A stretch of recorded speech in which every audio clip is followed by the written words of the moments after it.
आप सभी किसान साथियों से ये चर्चा अपने आप में एक नई उम्मीद जगाती है, नया विश्वास पैदा करती है। आज जैसा अभी हमारे मंत्री श्रीमान नरेंद्र सिंह जी तोमर बता रहे थे, आज भगवान बसवेश्वर जयंती है, परशुराम जयंती भी है। आज अक्षय तृतीया का भी पावन पर्व है और मेरी तरफ से देशवासियों को ईद की भी मुबारक। कोरोना के इस समय में समस्त देशवासियों का हौसला बढ़े, इस महामारी को परास्त करने का संकल्प और दृढ़ हो, इस कामना के साथ आप सब किसान भाइयों से जो मेरी बातचीत हुई है, अब मैं इसको आगे बढ़ाऊंगा।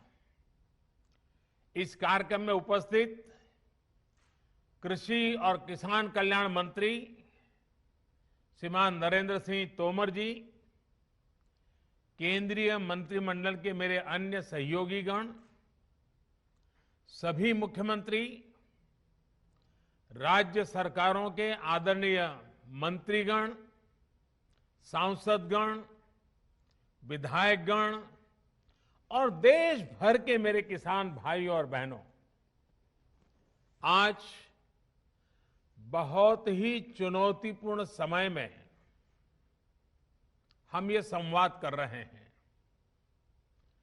इस कोरोना काल में भी देश के किसानों, हमारे कृषि क्षेत्र में अपने दायित्व को निभाते हुए अन्न की रिकॉर्ड पैदावार की है। आप कृषि में नए नए तरीके आजमा रहे हैं। आपके प्रयासों को पीएम किसान सम्मान निधि की एक और किस्त और मदद करने वाली है। आज अक्षय तृतीया का पावन पर्व है। कृषि के नए चक्र की शुरुआत का समय है और आज ही करीब 19,000 करोड़ रुपए किसानों के बैंक खातों में सीधे ट्रांसफर किए गए हैं।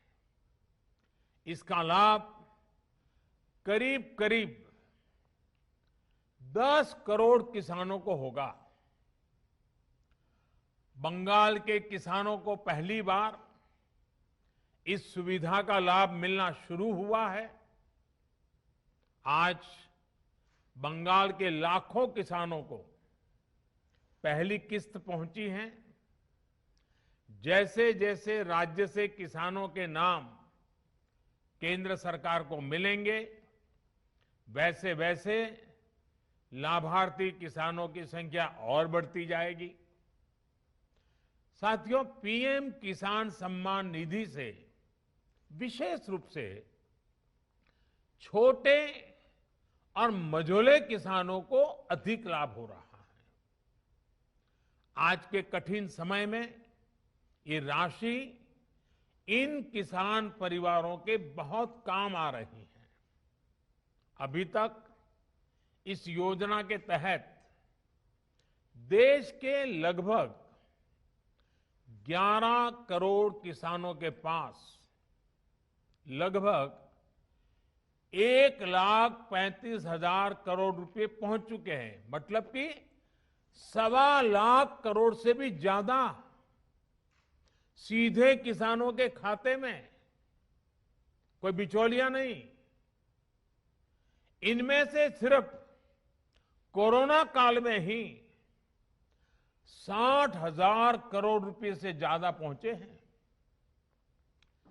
जरूरत के समय देशवासियों तक सीधी मदद पहुंचे, तेजी से पहुंचे, जिसको जरूरत है उस तक पूरी पारदर्शिता के साथ पहुंचे, यही सरकार का निरंतर प्रयास है।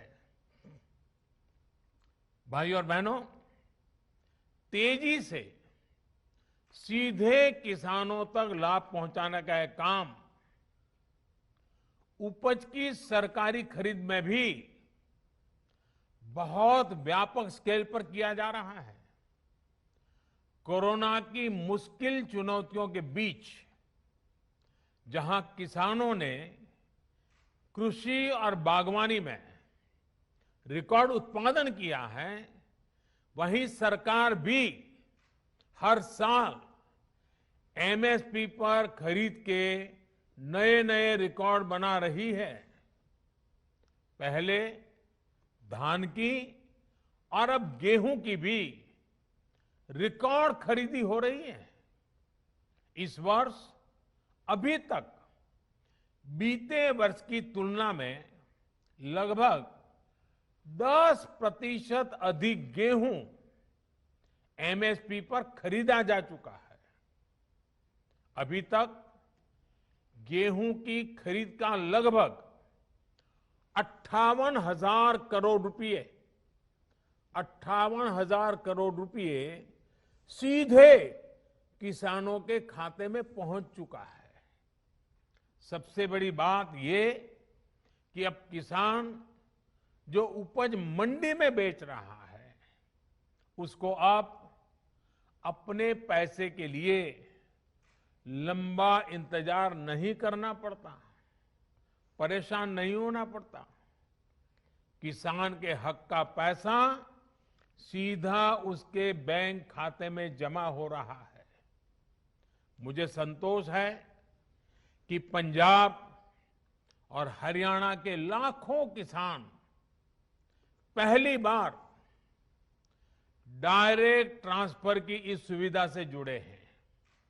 अभी तक पंजाब के किसानों के बैंक खाते में करीब 18,000 करोड़ रुपए और हरियाणा के किसानों के बैंक खाते में 9,000 करोड़ रुपए सीधे उनके बैंक अकाउंट में जमा हो चुके हैं।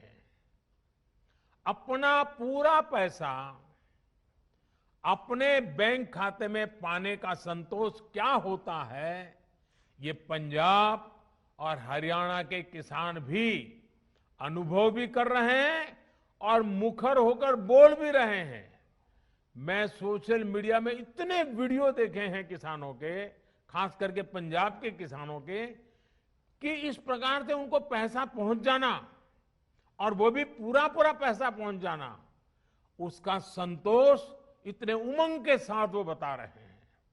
साथियों, खेती में नए समाधान, नए विकल्प देने के लिए सरकार निरंतर प्रयास कर रही है। जैविक खेती को बढ़ावा देना ऐसा ही प्रयास है। इस प्रकार की फसलों में लागत भी कम है, ये मिट्टी और इंसान के स्वास्थ्य के लिए लाभदायक है और इनकी कीमत भी ज्यादा मिलती है। थोड़ी देर पहले इस प्रकार की खेती में जुड़े देश भर के कुछ किसानों से मेरी बातचीत भी हुई है। उनके हौसले, उनके अनुभवों को जानकर मैं बहुत उत्साहित हूं। आज गंगा जी के दोनों ओर करीब 5 किलोमीटर के दायरे में जैविक खेती को व्यापक स्तर पर प्रोत्साहित किया जा रहा है, ताकि वो जो खेत में उपयोग किया गया केमिकल है, बारिश के समय जो पानी बह करके गंगा जी में न चला जाए और गंगा जी प्रदूषित न हो, इसलिए गंगा जी के दोनों तट के 5-5 किलोमीटर करीब करीब ये जैविक उत्पादक को विशेष बल दिया जा रहा है। ये जैविक उत्पाद नमामि गंगे के ब्रांड के साथ बाजार में उपलब्ध किए जा रहे हैं। इसी तरह भारतीय प्राकृतिक कृषि पद्धति को उसको भी व्यापक स्तर पर प्रोत्साहित किया जा रहा है। इसके साथ साथ सरकार की ये निरंतर कोशिश है कि छोटे और सीमांत किसानों को बैंकों से सस्ता और आसान ऋण मिले। इसके लिए बीते 1.5 साल से किसान क्रेडिट कार्ड उपलब्ध कराने का एक विशेष अभियान चलाया जा रहा है। इस दौरान 2 करोड़ से ज्यादा किसान 2 करोड़ से ज्यादा किसान क्रेडिट कार्ड जारी किए गए हैं। इन कार्ड्स पर किसानों ने 2 लाख करोड़ रुपए से ज्यादा का ऋण बैंकों से लिया है। 2 लाख करोड़ रुपए। इसका बहुत बड़ा लाभ पशुपालन, डेयरी और मछली पालन से जुड़े किसानों को भी मिलना शुरू हुआ है। अभी हाल ही में सरकार ने एक और अहम फैसला लिया है और मैं चाहूंगा कि मेरे किसान भाई बहनों को ये सरकार के निर्णय से खुशी होगी, उनके लिए ये बहुत लाभ करता होगा।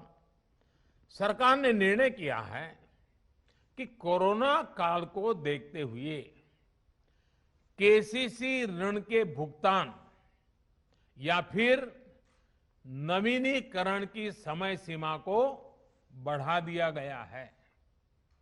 ऐसे सभी किसान जिनका ऋण बकाया है वो अब 30 जून तक ऋण का नवीनीकरण कर सकते हैं।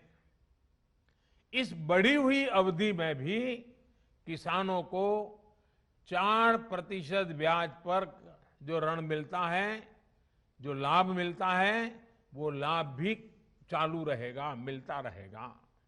साथियों, गांव का किसान का कोरोना के विरुद्ध भारत की लड़ाई में बहुत बड़ा योगदान रहा है।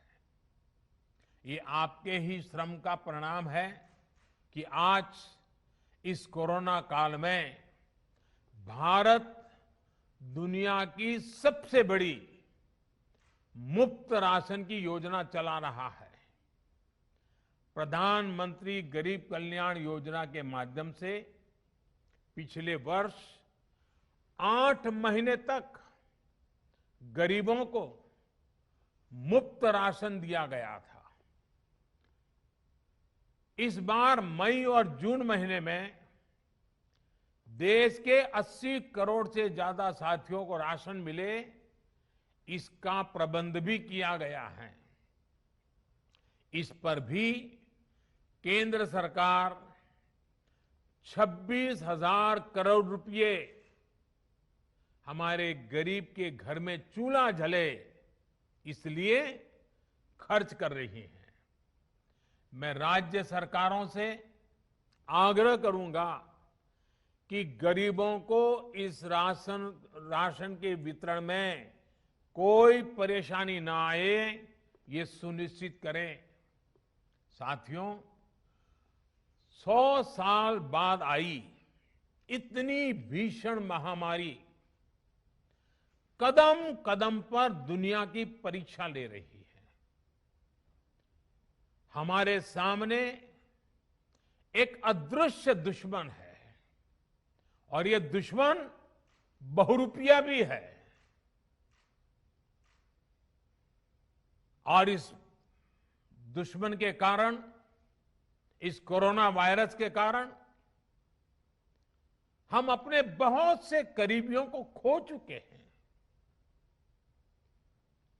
बीते कुछ समय से जो कष्ट देशवासियों ने सहा है, अनेकों लोग जिस दर्द से गुजरे हैं, तकलीफ से गुजरे हैं, वो मैं भी उतना ही महसूस कर रहा हूं। देश का प्रधान सेवक होने के नाते आपकी हर भावना का मैं सहभागी हूं। कोरोना की सेकंड वेव से मुकाबले में संसाधनों से जुड़े जो भी गतिरोध थे वो तेजी से दूर किए जा रहे हैं। युद्ध स्तर पर काम करने का प्रयास हो रहा है। आपने देखा होगा सरकार के सभी विभाग, सारे संसाधन, हमारे देश के सुरक्षा बल, हमारे साइंटिस्ट, हर कोई दिन रात कोविड की चुनौती का मुकाबला करने में एकजुट है। देश के अलग अलग हिस्सों में तेजी के साथ कोविड अस्पताल बन रहे हैं। नई टेक्नोलॉजी से ऑक्सीजन प्लांट लगाए जा रहे हैं। हमारी तीनों सेनाएं, वायुसेना, नेवी, आर्मी, सभी पूरी शक्ति से एक काम में जुटे हैं। ऑक्सीजन रेल इसने कोरोना के खिलाफ इस लड़ाई को बहुत बड़ी ताकत दी है। देश के दूर सुदूर हिस्सों में ये स्पेशल ट्रेन्स, ये ऑक्सीजन रेल ऑक्सीजन पहुंचाने में जुटी है। ऑक्सीजन टैंकर्स ले जाने वाले ट्रक ड्राइवर्स बिना रुके काम कर रहे हैं। देश के डॉक्टर्स हो, नर्सिंग स्टाफ हो, सफाई कर्मचारी हो, एम्बुलेंस के ड्राइवर्स हो, लैब में काम करने वाले सज्जन हो, सैंपल कलेक्ट करने वाले लोग हो, एक एक जीवन को बचाने के लिए 24 घंटे जुटे हुए हैं। आज देश में जरूरी दवाइयों की आपूर्ति बढ़ाने पर युद्ध स्तर पर काम किया जा रहा है। सरकार और देश के फार्मा सेक्टर ने पिछले कुछ दिनों में जरूरी दवाइयों का उत्पादन कई गुना बढ़ाया है। बाहर से भी दवाइयां मंगवाई जा रही हैं। इस संकट के समय में दवाइयां और जरूरी वस्तुओं की जमाखोरी और कालाबाजारी में भी कुछ लोग अपने निहित स्वार्थ के कारण लगे हुए हैं। मैं राज्य सरकारों से आग्रह करूंगा कि ऐसे लोगों पर कठोर से कठोर कार्रवाई की जाए। ये मानवता के खिलाफ का कृत्य है। भारत हिम्मत हारने वाला देश नहीं है। न भारत हिम्मत हारेगा और न कोई भारतवासी हिम्मत हारेंगे। हम लड़ेंगे और जीतेंगे। साथियों, आज के इस कार्यक्रम में मैं देश के सभी किसानों को, गांव में रहने वाली सभी भाई बहनों को कोरोना से फिर सतर्क करना चाहता हूं। ये संक्रमण अभी गांव में भी तेजी से पहुंच रहा है। देश की हर सरकार इससे निपटने के लिए हर संभव प्रयास कर रही है। इसमें गांव के लोगों की जागरूकता, हमारी पंचायती राज से जुड़े जो भी व्यवस्थाएं हैं, उनका सहयोग, उनकी भागीदारी उतनी ही आवश्यक है। आपने देश को कभी निराश नहीं किया है। इस बार भी आपसे यही उम्मीद है। कोरोना से बचाव के लिए आपको खुद पर, अपने परिवार पर, सामाजिक स्तर पर जो भी जरूरी कदम है, आवश्यकताएं हैं, उसे हमें उठाने ही हैं। मास्क लगातार पहनना बहुत जरूरी है। वो भी ऐसा पहनना है कि नाक और मुंह पर पूरी तरह से ढका रहे। दूसरी बात, आपको किसी भी प्रकार के खांसी, सर्दी, जुकाम, बुखार, उल्टी, दस्त जैसे लक्षणों को सामान्य मानकर नहीं चलना है।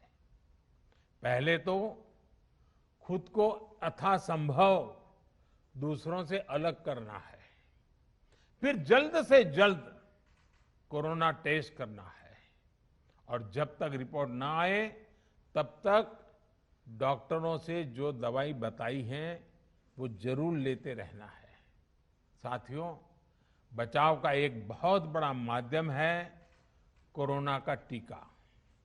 केंद्र सरकार और सारी राज्य सरकारें मिलकर ये निरंतर प्रयास कर रही हैं कि ज्यादा से ज्यादा देशवासियों को तेजी से टीका लग पाए। देश भर में अभी तक करीब 18 करोड़ वैक्सीन डोज दी जा चुकी है। देश भर के सरकारी अस्पतालों में मुफ्त टीकाकरण किया जा रहा है। इसलिए जब भी आपकी बारी आए तो टीका जरूर लगवाएगा। ये टीका हमें कोरोना के विरुद्ध सुरक्षा कवच देगा, गंभीर बीमारी की आशंका को कम करेगा। हां, टीका लगाने के बाद भी मास्क और 2 गज की दूरी के मंत्र को अभी हमें छोड़ना नहीं है। एक बार फिर सभी किसान साथियों को मैं बहुत बहुत शुभकामनाएं देता हूं। बहुत बहुत धन्यवाद।